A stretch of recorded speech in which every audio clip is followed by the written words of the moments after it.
topic is assignment of structure variable. Assignment of structure variable means assign values of a structure variable to another structure variable.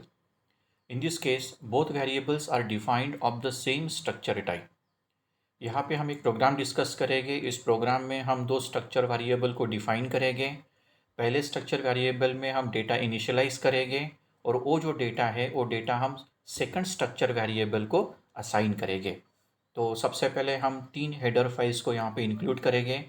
पहला header file है stdio.h, second header file है conic.io.h और third header file है string.h।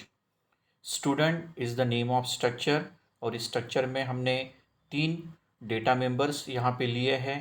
पहला data member है roll number जिसका data type है integer. Second data member है नेम जिसका डेटा टाइप है क्यार। थर्ड डेटा मेंबर है मार्क्स और इसका डेटा टाइप है फ्लोट। वॉइड मेन ये हमारा मेन फंक्शन है प्रोग्राम का। इस प्रोग्राम में हमने दो स्ट्रक्चर वेरिएबल डिफाइन किए हैं। पहला स्ट्रक्चर वेरिएबल है stu1 और इसमें हमने डेटा इनिशियलाइज किया है। 101 is the roll number, Amol is the name and 76.23 is the marks. Second हमारे पास में स्ट्रक्चर वेरिएबल है stu2।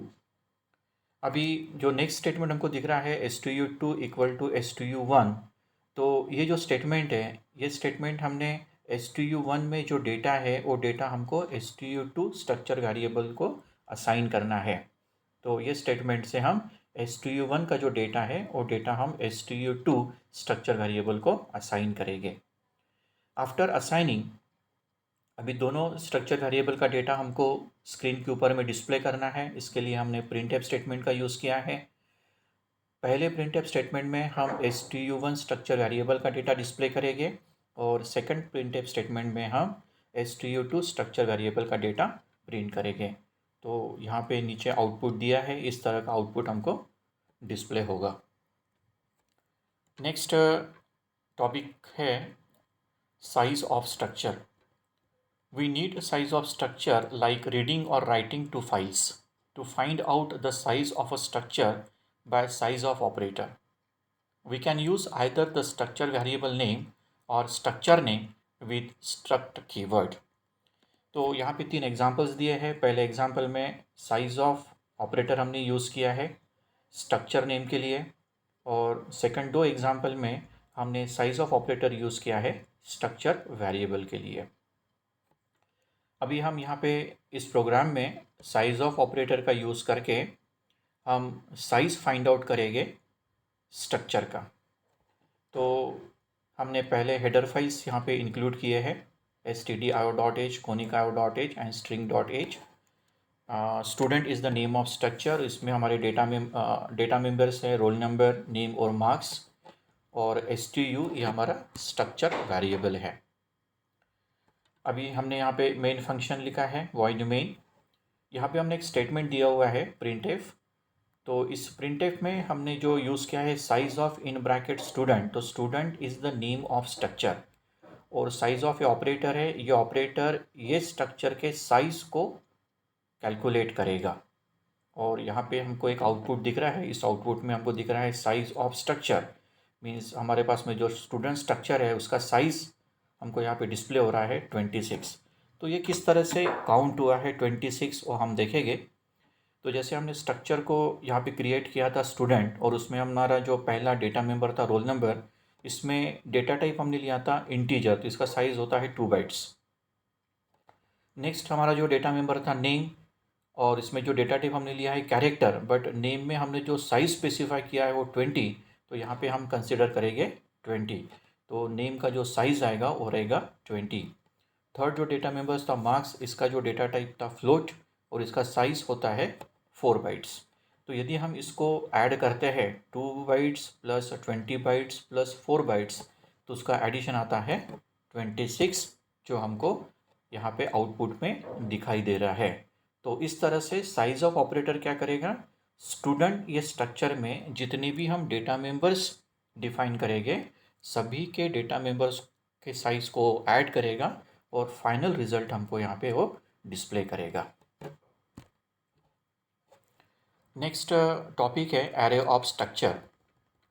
We can declare array of structure where each element of array is of structure type.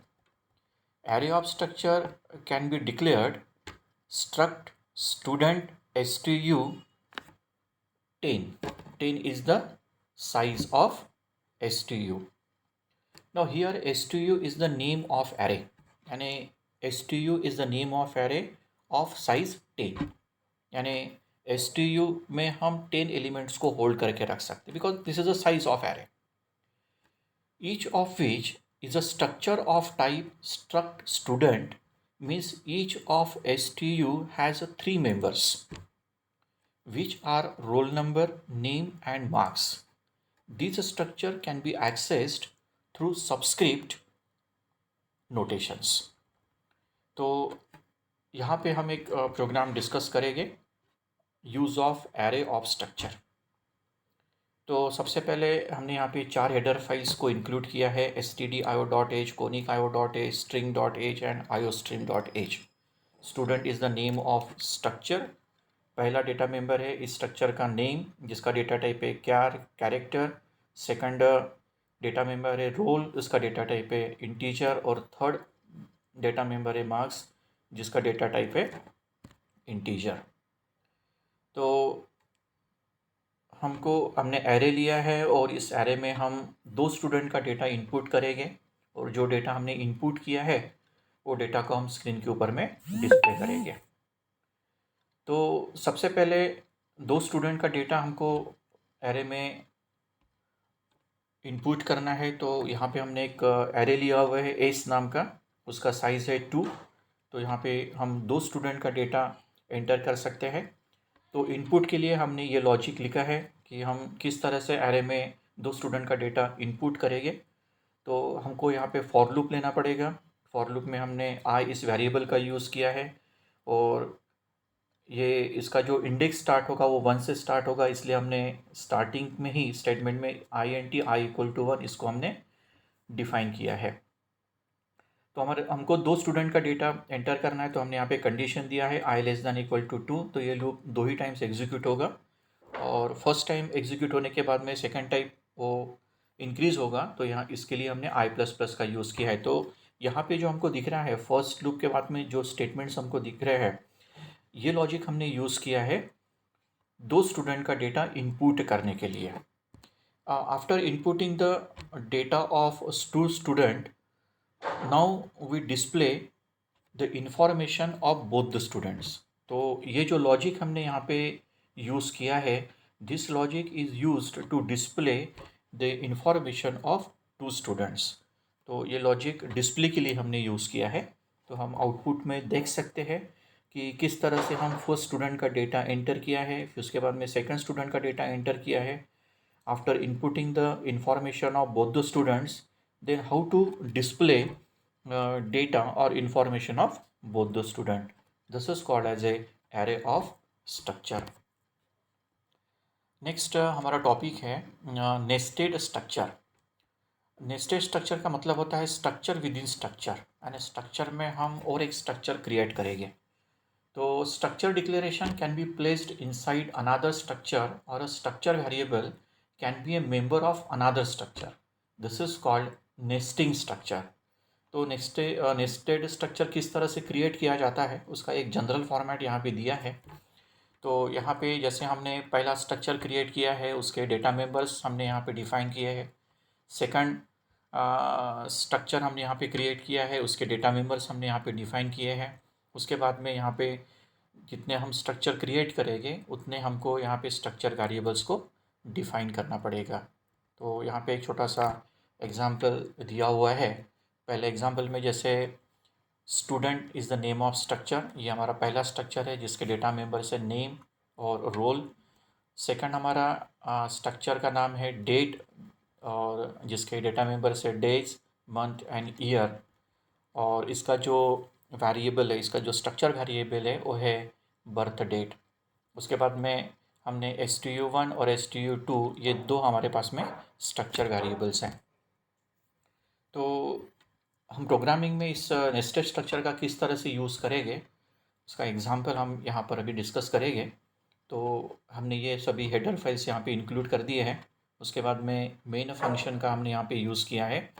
पहला जो structure है हमारा AVG is the name of structure, और उसके हमारे पास में डेटा मेंबर्स है subject 1 means SUB1 comma SUB2 comma SUB3 और एवरेज, ये हमारे डेटा मेंबर्स हैं। और इस स्ट्रक्चर का जो स्ट्रक्चर वेरिएबल है वो है AVG1। उसके बाद में हम एक नेक्स्ट स्ट्रक्चर क्रिएट करेंगे, और स्ट्रक्चर है स्टूडेंट, और उसके जो डेटा मेंबर्स है वो डेटा मेंबर्स है नेम और AVG। ओके, तो ये हमारे डेटा मेंबर्स हैं।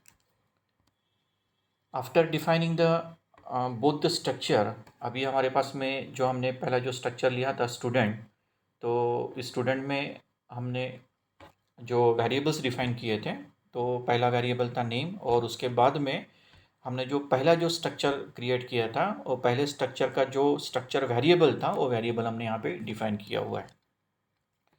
तो स्टूडेंट जो स्ट्रक्चर था उसका स्ट्रक्चर वेरिएबल है STUD1, this is the structure variable and student is the structure.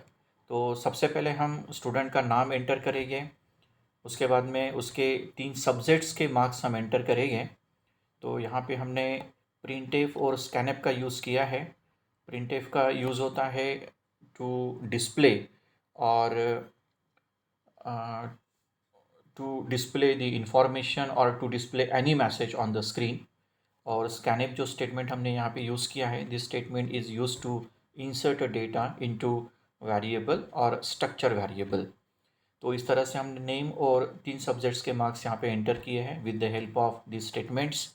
हमको एवरेज फाइंड आउट करना है, तो एवरेज फाइंड आउट के लिए हमने यहाँ पे एक फॉर्मूला यूज़ किया है, average equal to STUD1.AVG1.SUB1 plus STUD1.AVG1.SUB2 plus STDUD1.AVG1.SUB3 divided by 3। यानी हमारे पास में 3 सब्जेक्ट है, तो तीनों सब्जेक्ट्स को हमको 3 से डिवाइड करना पड़ेगा। तो इस तरह से हमने स्टूडेंट्स का नाम एंटर किया है, उसके बाद में उसके सब्जेक्ट्स एंटर किए और यहाँ पे उसका एवरेज फाइंड आउट किया है। अभी हमको ये जो इन्फॉर्मेशन है, इन्फॉर्मेशन स्क्रीन के ऊपर में डिस्प्ले करना है। तो यहाँ पे हमने एक प्रिंटेड स्टेटमेंट लिया है जिसमें हमने एक मैसेज प्रिंट किया स्क्रीन के ऊपर में, स्टूडेंट डिटेल्स। तो स्टूडेंट डिटेल्स में यहाँ पे स्टूडेंट का नाम डिस्प्ले होगा, उसके बाद में उसके सब्जेक्ट्स के मार्क्स डिस्प्ले हो गए, और उसके बाद उसका जो एवरेज है, तीनों सब्जेक्ट्स का जो एवरेज हमने फाइंड आउट किया है वो भी स्क्रीन के ऊपर में डिस्प्ले होगा। तो दिस इज़ द आउटपुट, यानी ये हमारा आउटपुट रहेगा।